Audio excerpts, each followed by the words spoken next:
Hi hello வணக்கம் welcome to போனா ஆஸ்கேம் ma'am என்னங்க லிஷாலியாக இருக்கேன்னு பார்க்குறீங்களா? ஆமாங்க.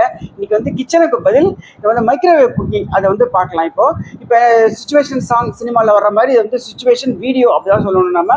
எனக்கு கரெக்டாக இப்போ வந்து கொஞ்சம் அந்த கேஸ் வந்து ப்ராப்ளமாக இருக்குது. ஸோ அது வந்து கேஸ் இல்லாமல் நம்ம வந்து ஏற்கனவே மைக்ரோவேவ் எல்லார் வீட்லேயும் இருக்கும். அது தவிர இப்போ வந்து நிறைய எலக்ட்ரிக் இது நிறைய வருது. பட் மைக்ரோவேவ் எல்லார் வீட்லேயும் இருக்கும்.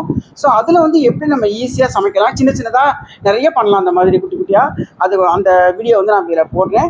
ஏற்கனவே நான் வந்து பழைய வீடியோ ஒன்று எடுத்திருக்கேன். அந்த வீடியோ டிஸ்கிரிப்ஷன் பாக்ஸில் நான் போடுறேன். ஒரு 4-5 வருஷத்துக்கு முன்னாடி ஒரு மைக்ரோவேவ் வீடியோ போட்டேன். அதில் வந்து எப்படி என்னென்னலாம் ஈஸியாக பண்ணலாம் அப்படிங்கிறதுக்காக நான் அதுலேயும் நான் சொல்லியிருக்கேன்.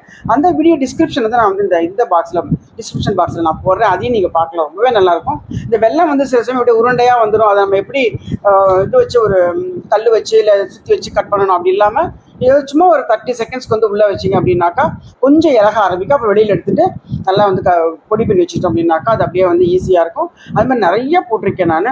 நீங்கள் அந்த வீடியோவும் நீங்கள் பாருங்கள், ரொம்ப யூஸ்ஃபுல்லாக இருக்கும் உங்களுக்கு. யூஸ்வலாக மைக்ரோவேவ் அப்படின்னாலே கொஞ்சம் வந்து ரீஹீட் பண்ணுறதுக்கு சின்ன சின்னதாக பண்ணுறதுக்கு தான் நம்ம யூஸ் பண்ணுறோம். அப்படி கிடையாது. காய்கறி வேக வைக்கிறதுக்கெல்லாம் வந்து கொஞ்சமாக தண்ணி விட்டு நீங்கள் காய்கறி வேக வச்சிங்கன்னா சீக்கிரம் வெந்துடும். அது வந்து ரொம்ப குயிக்காக ஆகிடும். ஸோ நிறைய பேருக்கு அது வந்து தெரியாமல் இருக்கலாம்.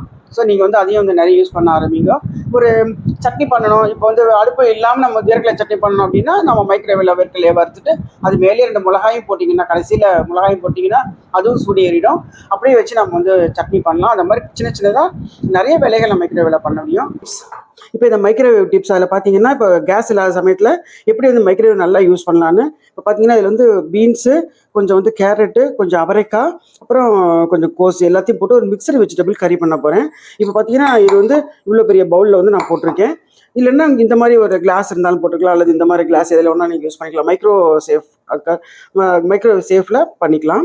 இப்போ மைக்ரோவேவ் எப்போதுமே தண்ணி வந்து நிறைய இழுக்காது. அதனால் கொஞ்சமாக தண்ணி விட்டுட்டா போதும். இப்போ பார்த்தீங்கன்னா, சும்மா ஒரு கரண்டி, ஒரு குழம்பு கரண்டி அளவுக்கு தண்ணி விட்டுட்டா போதும். இப்போ இதை வந்து ஒரு 4 நிமிஷம் வச்சோம்னாலே ஓரளவுக்கு வெந்துடும். அதுக்கப்புறம் நம்ம எடுத்து குலுக்கி விட்டுட்டு திரும்பவும் வந்து ஒரு 1 நிமிஷம் 2 நிமிஷம் தேவைப்பட்டால் வைக்கலாம். ரொம்ப குவிக்காகவும் ஆகிடும். ரொம்ப வந்து டக்குன்னு வந்து நம்ம சமைச்சிடலாம். இப்போ இதில் வச்சாச்சு. மைக்ரோவில் 4 நிமிஷம்.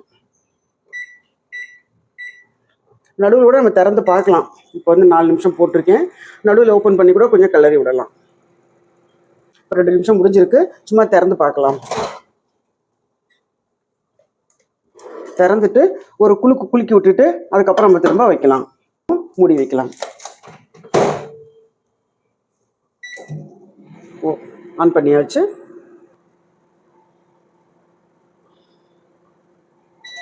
அவ்வளோதான். இப்போ 4 நிமிஷம் முடிஞ்சிடுது.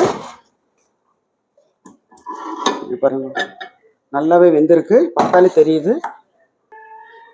நல்லா வெந்திருக்கு. நல்லாவே வெந்திருக்கு பாருங்கள். இப்போ வந்து நம்ம கொஞ்சம் கல் உப்பு போட்டுட்டு ஒரு நிமிஷம் வச்சோம்னா இந்த உப்பு வந்து இதில் வந்து கோத்துக்கும். அப்போ வந்து நம்ம வந்து அப்படியே கறி பண்ணுறதுக்கு ஈஸியாக இருக்கும். மொத்தமே ஒரு 5 நிமிஷம் வச்சிங்கனாலே இவ்வளோ ஒரு பவுல் ஃபுல்லாக நீங்கள் வந்து ஒரு காய் வந்து நம்ம வேக வச்சிடலாம். கிளறி விட்டுட்டு உள்ளே வச்சுருக்கேன். 1 நிமிஷம் வச்சுருக்கேன். அவ்வளோதான். இப்போ இந்த 1 நிமிஷம் முடிஞ்சிட்டு அவ்வளோதான். மொத்தம் ஒரு 5 நிமிஷம் தான். நம்ம அடுப்பில் வச்சோம் அப்படின்னா கண்டிப்பாக 5 நிமிஷத்தில் நம்மளால் பண்ணவே முடியாது. ரெடியாக எடுத்து பாருங்க. நல்லா வந்துடுது. அவ்வளோதான். இப்போ நம்ம இதை கறி பண்ணுறதுக்கு கரெக்டாக இருக்கும்.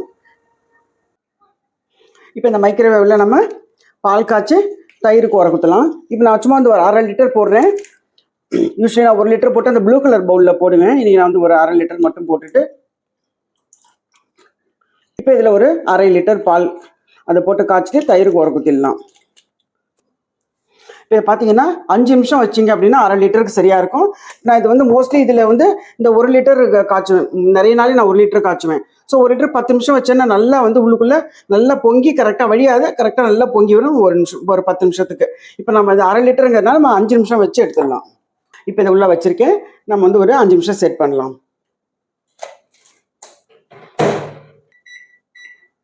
5 நிமிஷம். இப்போ 5 நிமிஷம் செட் பண்ணியிருக்கேன் பாருங்கள். இப்போ பால் வந்து ஆனில் இருக்குது, மைக்ரோவேவில் ஓடிட்டுருக்கு.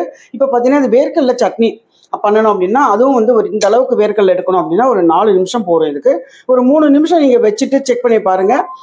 ஒவ்வொரு மைக்ரோவேவ் கொஞ்சம் வித்தியாசப்படும் இல்லையா? எனக்கு வந்து இந்த அளவுக்கு பண்ணணும்னா ஒரு 4 நிமிஷம் வச்சேன்னா நல்லாவே அந்த லேசாக வெடிக்க ஆரம்பிச்சிடும், நமக்கே தெரியும். அப்போ வந்து நம்ம வந்து ஆஃப் பண்ணிக்கலாம்.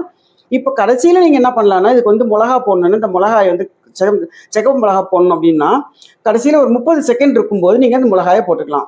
ஒரு 30 செகண்ட் இருக்கும்போது கடைசியில் ஒரு 30 செகண்டுக்கு வந்து இந்த ஒரு 2-3 மிளகாயை போட்டிங்கன்னா அதுவும் வந்து சூடு ஏறிடும். உங்களுக்கு வந்து சட்னி அரைக்கிறதுக்கு ரொம்பவே யூஸ்ஃபுல்லாக இருக்கும். இதெல்லாம் ஏற்கனவே நான் நிறைய மைக்ரோவேவ் டிப்ஸ் வந்து கொடுத்துருக்கேன். அந்த வீடியோ நான் டிஸ்கிரிப்ஷன் பாக்ஸில் நான் போடுறேன். இது மாதிரி சின்ன சின்னதாக நிறைய நம்ம வந்து பண்ணலாம் மைக்ரோவேவில். இப்போ வந்து கேஸ் தட்டுப்பாடு இருக்கிறதுனால இப்போ இது மாதிரி சின்ன சின்ன வேலைகள் நம்ம பண்ணிக்கலாம். அவ்வளோதான். இன்னும் ஒரு 12 செகண்டு தான் இருக்குது. இது உள்ளுக்குள்ளே இது உள்ளே சுற்றிட்டு இருக்கு. அவ்வளோதான். இன்னும் 2 செகண்டு தான் இருக்குது. திறந்து பார்க்கலாம். இது உள்ளே வந்து ரொம்ப ரிஃப்ளெக்ட் பண்ணுறதுனால உள்ளே உள்ளே காமிக்க முடியல. இந்த பாருங்க கரெக்டாக ஆடை கட்டி நல்லா இது எடுத்து பாருங்க. கரெக்டாக 5 நிமிஷம், 1/2 லிட்டருக்கு 5 நிமிஷம் கரெக்டாக இருந்தது. இப்போ நம்ம இது வெளியில் எடுத்து ஆறுனதுக்கப்புறம் உர குத்திக்கலாம். அவ்வளோதான். இப்போ இந்த பால் வந்து நல்லா காஞ்சிருக்கு பாருங்க. நல்லா வந்து ஆடை கட்டி 5 நிமிஷத்துக்கு கரெக்டாக அந்த ஆடை கட்டி வந்திருக்கு. ஆறுனதுக்கப்புறம் நம்ம உர குத்த வேண்டியது தான். நம்ம காஃபி போடும்போது அப்படி தான் நிறைய வந்து காஃபி போடுறதுக்கு ரொம்பவே யூஸ்ஃபுல்லாக இருக்கும். இப்போ இந்த மாதிரி மகள் வந்து நம்ம காஃபி போடுறது ரொம்பவே ஈஸி. ஸோ இப்போ ஒரு டம்ளர் நீங்கள் வந்து இதில் போட்டிங்கன்னா உள்ள அளவாக வரும். ஸோ வெளியிலையும் பொங்கி வராது. நீங்கள் ஒரு டம்ளர் காஃபி போடுறதுக்கு வந்து நீங்கள் 1 நிமிஷம் வச்சிங்கன்னா கரெக்டாக இருக்கும். 1 நிமிஷம் வச்சிங்கன்னா ஒரு காஃபிக்கு வந்து பால் நல்லாவே கொதிச்சிடும். இது வந்து இப்போ இந்த மக்கு பார்த்தீங்கன்னா ஒரு ஸ்பெஷல். என் பையன் வந்து 60th எனக்கு அமைச்சிருந்தான். Looks 28, feels 20, acts 12. பார்த்தீங்களா? That makes me 60. ரொம்ப யோசித்து இந்த பிரிண்ட் பண்ணி அதை வந்து பையன் வந்து எனக்கு கொடுத்துருந்தான் 60th. வித்தியாசமாக இருந்தது. இதுவும் அந்த மாதிரி keep com and drink coffee அப்படின்னு போட்டிருக்கு. இது வந்து சும்மா அந்த ஒரு மெடிக்கல் இது சம்மந்தப்பட்டது. ஸோ இந்த மாதிரி நீங்கள் வந்து காஃபி போடுறதுக்கு பால் காய்ச்சறதுக்கு நல்லாவே யூஸ் பண்ணிக்கலாம் மைக்ரோவேவு. ஏன்னா இப்போ அந்த கேஸ் தட்டுப்பாடு இருக்கிறதுனால நம்ம கொஞ்சம் கொஞ்சம் வந்து அதை வந்து பண்ணி வச்சுக்கலாம். அந்த மாதிரி சின்ன சின்ன வேலைகள். இப்போ பார்த்த இந்த வீடியோ உங்களுக்கு ரொம்ப பிடிச்சிருக்குன்னு நினைக்கிறேன். இது தவிர நீங்கள் ஒரு சாம்பார் பண்ணணும் அப்படின்னா கூட தாளிக்கிறது தான் கொஞ்சம் கஷ்டப்பட்டு, அதுவும் தாளிக்கலாம். அந்த மைக்ரோவேவ் சேஃப் வந்து கிளாஸ் இருக்கும் சின்னதாக, அதில் நீங்கள் எண்ணெயை விட்டுட்டு வெளியே எடுத்து வச்சு திருப்பி நீங்கள் கடுகு தாளித்து மறுபடியும் உள்ளே வச்சு வெளியே வைக்கணும். அது கொஞ்சம் வந்து ப்ராசஸ் கஷ்டமாக இருக்கும். தாளிக்கிறது மட்டும் வெளியில் வச்சுட்டு எந்த ஒரு காய் வேக வைக்கிறது முதல்ல வந்து ஒரு பாத்திரத்தில் காயை வேக வச்சுக்கிட்டு காய் வந்ததுக்கப்புறமா புளி கரைச்சி புளி உப்பு மிளகா அப்படி போட்டு திருப்பி நீங்கள் மைக்ரோவேவில் ஒரு 3 நிமிஷம் வச்சு எடுக்கலாம். அது கொஞ்சம் புளி பச்சை வாசனை போனவுடனே பருப்பையும் போட்டுட்டு திருப்பி நீங்கள் உள்ளே வச்சிங்கன்னா ஒரு 6-7 நிமிஷத்தில் வந்து உங்களுக்கு சாம்பார் ரெடி ஆகிடும். தாளிக்கிறது மட்டும் வெளியில் தாளித்து கொட்டிக்கலாம். வெறும் கடுகு உளுத்தம் பருப்பு ஒரு வெந்தயம் போட்டாலும் சரி, அல்லது நீங்கள் வந்து ஒரு ஏதாவது வெங்காயத்தை வதக்கி போடணும் அப்படின்னாலும் வதக்கிற காய் மட்டும் நீங்கள் வதக்கிட்டு அதில் போட்டுட்டு எகெயின் ஒரு 2 நிமிஷம் கொதிக்க விட்டிங்கன்னா சீக்கிரமாக சாம்பாரும் ஆகிடும். எல்லாமே பண்ணல. நான் வந்து மைக்ரோவேவில் வந்து ஸ்வீட்டே பண்ணியிருக்கேன். அது மைசூர் பாகு பண்ணியிருக்கேன் நான். அது ரொம்பவே நல்லா வரும் அந்த மைசூர் பாகு. அந்த வீடியோ கூட இருக்குது. நான் எப்படியோ போட்டேன். அது அந்த மைசூர் பாகு வந்து ஒரு 7 மினிட்ஸ் தான் மொத்தமாக மைசூர் பாகுக்கு. அந்த மாதிரி ஒரு வீடியோவும் போட்டேன். அதுவும் நல்ல டேஸ்ட்டாகவும் இருக்கும் அந்த மைசூர் பாகு. அந்த வீடியோ நான் டிஸ்கிரிப்ஷன் பாக்ஸில் லிங்க் போட்டீங்க, அப்போ நீங்கள் பாருங்கள். இப்போ பார்த்த இந்த வீடியோ உங்களுக்கு ரொம்ப பிடிச்சிருக்குன்னு நினைக்கிறேன். உங்களோட ஃப்ரெண்ட்ஸ் ரிலேட்டிவ்ஸ்க்கு எல்லாருக்கும் நீங்கள் இதை ஷேர் பண்ணுங்கன்னா இப்போ வந்து நிறைய பேருக்கு தேவைப்படுது. ஸோ எப்படி வந்து நம்ம அந்த மைக்ரோவேவ் வந்து நம்ம நல்லா யூஸ் பண்ணலாம் அப்படிங்கிறதுக்கு இந்த வீடியோவில் நிறைய ஐடியாஸ் இருக்குது. அதே மாதிரி இந்த டிஸ்கிரிப்ஷன் பாக்ஸில் இருக்கிற வீடியோ கூட நீங்கள் லிங்க் வந்து உங்கள் ஃப்ரெண்ட்ஸ்க்கெல்லாம் நீங்கள் ஷேர் பண்ணலாம். அவங்களும் பார்த்துட்டு அவங்க இந்த மாதிரி பண்ணி பார்த்தாங்கன்னா ரொம்ப யூஸ்ஃபுல்லாக இருக்கும் எல்லாருக்குமே. அடுத்த வீடியோவில் சந்திப்போம். நன்றி, வணக்கம்.